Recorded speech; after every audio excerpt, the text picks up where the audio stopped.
Les exigences thermiques réglementaires imposent aux fenêtres neuves des techniques modernes de fabrication, mais aussi des dimensions et proportions incompatibles avec la reproduction fidèle de l'esthétique des anciennes fenêtres. La pose d'une double fenêtre à l'intérieur d'une menuiserie ancienne conservée ou reproduite est une alternative réelle qui permet de concilier tous les objectifs. C'est ce qu'a réalisé l'entreprise Moreau pour le parc naturel régional de la Brenne en doublant des fenêtres anciennes lors de la rénovation de 2 bâtiments situés à Ronay dans l'Indre. Ce qu'on a cherché avec les doubles fenêtres, c'est à conserver la qualité des menuiseries anciennes qui sont beaucoup plus fines.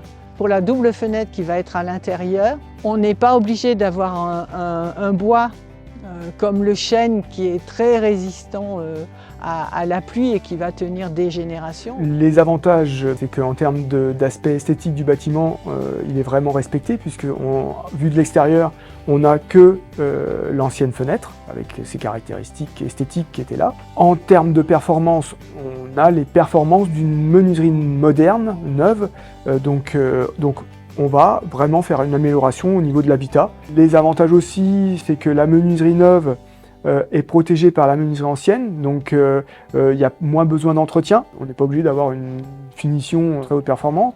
Le niveau d'isolation thermique et acoustique des menuiseries en bois figure parmi les meilleurs et leur empreinte carbone est imbattable lorsqu'elles sont fabriquées à partir de bois de forêt certifiés pour leur gestion durable.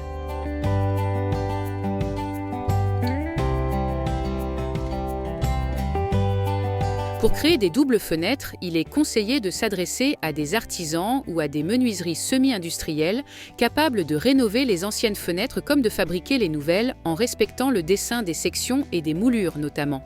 Il faut donc un outil de fabrication flexible mais intégrant toutes les innovations sur la performance thermique des fenêtres en bois.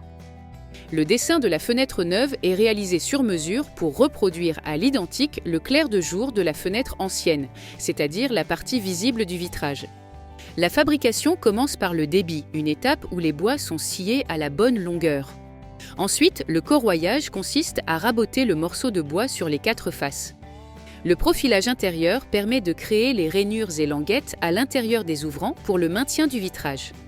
L'étape de cadrage commence par l'application d'une colle et d'une résine d'étanchéité en polyuréthane. Puis les 4 côtés de la fenêtre sont assemblés et agrafés avant que le cadre ne soit poncé sur ses 2 faces. Le profilage extérieur va créer les rainures nécessaires à la pose des joints extérieurs. Les cadres sont humidifiés avant l'application de la peinture pour qu'elle ne sèche pas trop vite, ce qui garantit une bonne durabilité. Puis se succèdent les étapes de pose des joints, du double vitrage et de l'ensemble de la quincaillerie. La finition se termine par la mise en place des petits bois avec des largeurs similaires à celles des fenêtres existantes.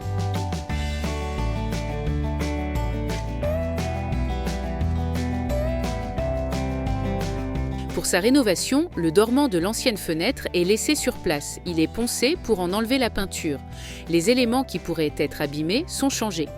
Ici, c'est le cas d'une partie de la traverse basse. Les menuisiers la découpent et la remplacent par un petit tasseau qui est fixé à la colle acrylique. Il est ensuite cloué et mastiqué à l'extérieur pour assurer l'étanchéité. Et de la résine à durcissement rapide est déposée sur les pattes de fixation du dormant pour en renforcer la solidité.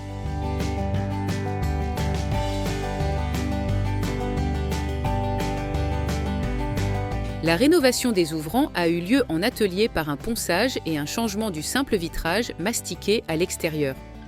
L'ajustement des ouvrants avec le dormant doit permettre d'ouvrir et de fermer la fenêtre sans effort.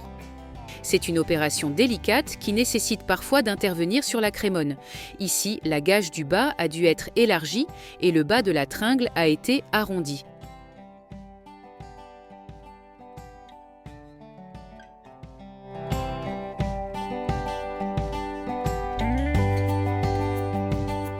La fenêtre neuve sera posée en applique, c'est-à-dire contre le mur intérieur, dans le prolongement de l'isolant en terre chanvre.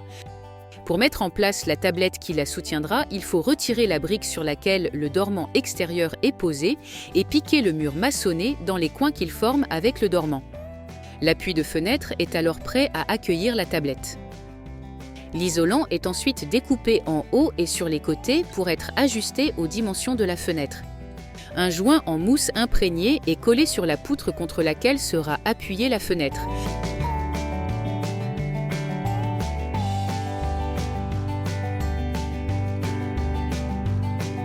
La tablette est découpée pour s'ajuster parfaitement aux dimensions de l'appui de fenêtre.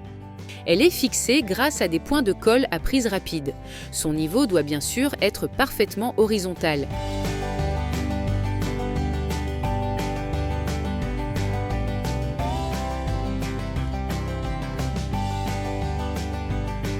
On colle sur les côtés et le haut du dormant de la fenêtre neuve un ruban d'étanchéité adhésif avec trame à enduire, assurant un raccord entre la menuiserie et le mur une fois enduit.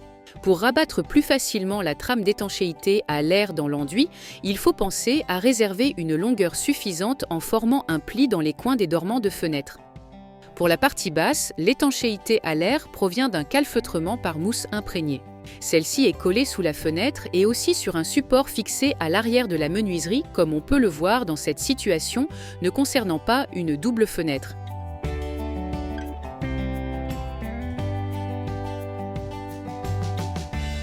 La fenêtre est posée sur la tablette dans l'alignement de l'isolant du mur. Des cales placées sur les côtés la redressent pour obtenir la verticalité. Les niveaux sont contrôlés ainsi que l'alignement des dormants extérieurs et intérieurs, puisque l'objectif est d'avoir une superposition des deux clairs de vue. Une fois bien positionnée, la menuiserie est bloquée avec un serre-joint. Elle est ensuite fixée grâce à de longues vis spéciales menuiserie plongeant dans la maçonnerie et grâce aussi à de la colle à prise rapide appliquée au niveau des pattes de fixation. L'étanchéité sera assurée une fois que l'enduit aura été appliqué sur l'armature de l'adhésif avec trame à enduire. Les vantaux sont ensuite posés sur les gonds, permettant de finaliser le dispositif de double fenêtre à la fois performant thermiquement et respectant l'esthétique de l'ancienne fenêtre.